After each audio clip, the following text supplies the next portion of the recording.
what's up guys? Welcome back to a new video. Today I'll be discussing all of the major updates for this past April 11th patch notes. I make these videos to help out veteran and rookie Fireflies alike. And one way to stay updated with these videos is subscribing, so make sure to click that subscribe button right now.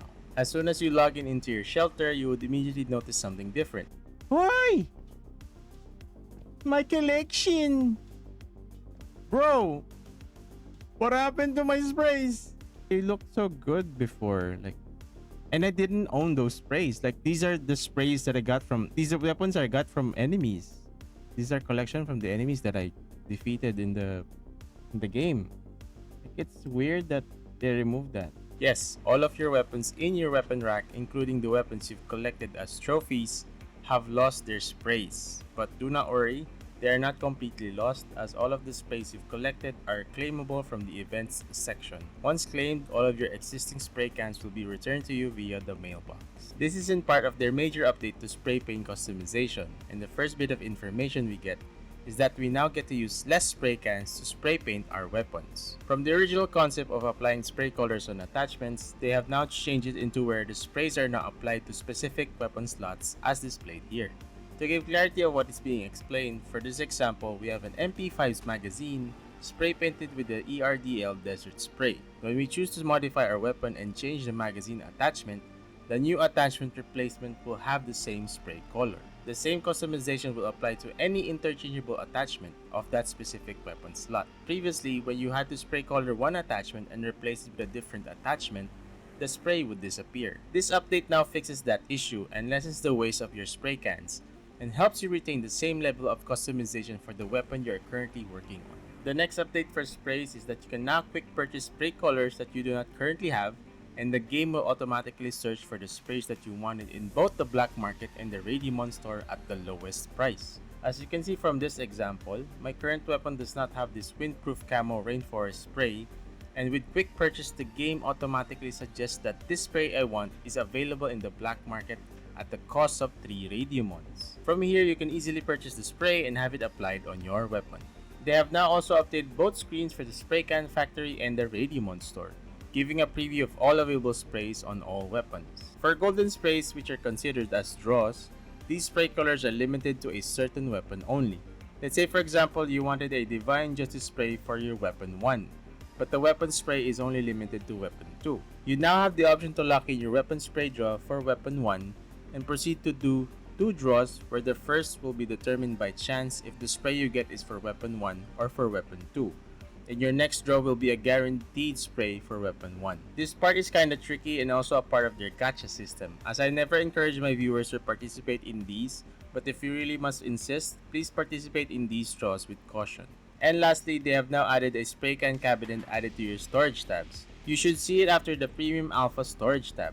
And from here, you can also easily apply any of your unlocked weapon sprays to your current weapons. Moving on to screen updates, we now have a dedicated chat for team-ups. This is to avoid any team-ups or SOS messages to be missed, as before, the team-up messages were combined with the regular chat logs. And also, the leaderboard screen has also been revamped, where it highlights the top 3 players of each category, and the same as before, the top 1 player's character is displayed on the screen. Shifting our attention to weapon modifications, you can now save up to 6 different builds for each weapon. These are called modification plans, and at any time that you can select one of these plans. If in case an attachment is missing for that plan, the game will automatically search for the cheapest one you can buy, sourced from either the black market or ID store. Respawns also receive the same treatment, as you can now save up to 3 customized equipment loadouts from your preparation screen. This will serve as the 4th option for your respawn loadouts if in case you did not want to choose any of the 3 loadouts initially suggested to you. Prices are also reworked for a more affordable cost, so you can head back into the battle with ease. Another quality of life update is for post operations, as we now have the access to rematch or play again button, where we can immediately hop into the next operation right after finishing our current mission, carrying the same equipment and items we currently have, and we also have the option to sell items directly to the black market before entering your shelter. We also see some changes for the loading screen with a more polished and high quality look. That animation you see before this screen, it looks kinda iffy though. And we now get to the fun part of the update, as we now get to see 2 new assault rifles, namely the MK16L, or commonly known as the Scar L, and the QBZ. The MK16L is a more balanced weapon, compatible with most AR parts and can be equipped with the M320 grenade launcher. The QBZ on the other hand is a highly mobile AR that is a good option for close range engagements, adding that you can attach a bayonet on its muzzle. Along with these new weapons, we also get new bullet categories that do significant damage to what kind of surface they are hitting. For an easier understanding of how these bullets work, please refer to this table shown on the screen and feel free to pause the video if you have to. And quite possibly the highlight of this update is the very first melee weapon introduced to the game, which is called the Firefly Short Dagger. This weapon has its own statistics in terms of damage, weight, and reach, but as we have done some playtesting with this weapon, we noticed that it has some inconsistencies in terms of damage to armor, but it can one-hit kill on anything tier 3 and below. It has two attacks, a slash attack and a thrusting stab attack. The slash attack does a weaker damage with a faster animation, while the thrusting stab does a heavy damage with a longer animation. As of this recording, it has also been noticed that when you have this equipped, our stamina does not decrease.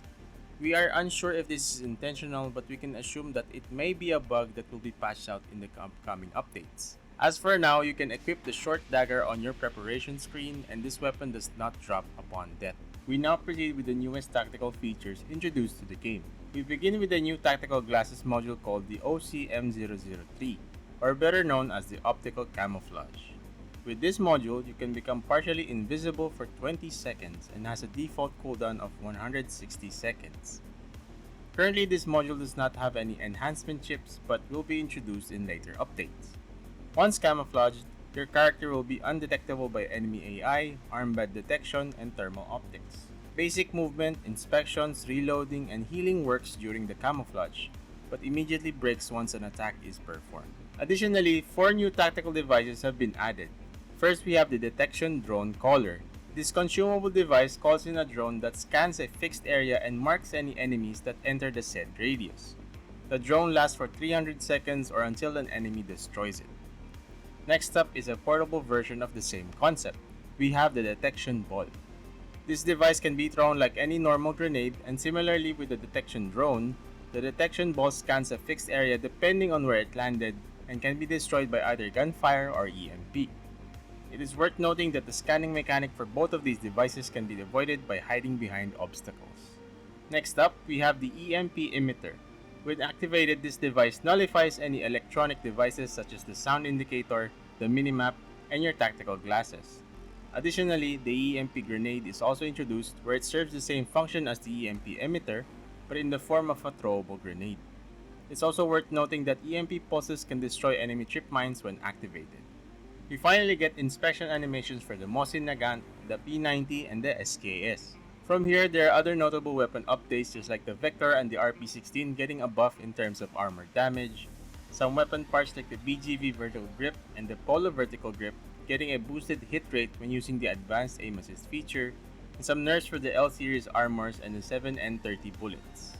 And now, this part of the update is where most of the community are up in arms because this change has greatly affected the matchmaking and the pacing for majority of the maps we currently have. Both Windswept Harbor and Ark Company have been divided into smaller maps, and a more concerning change is that the underground area for Ark Company has been temporarily closed off. They have stated that there are plans for this area of the map and we are all advised to stay tuned for it. Kaido on the other hand also gets a unique evacuation feature, where at random points of an operation, only one random evacuation point will be present to all players, and only one player can evacuate at a time, and its cooldown only resets after each radiation sandstorm.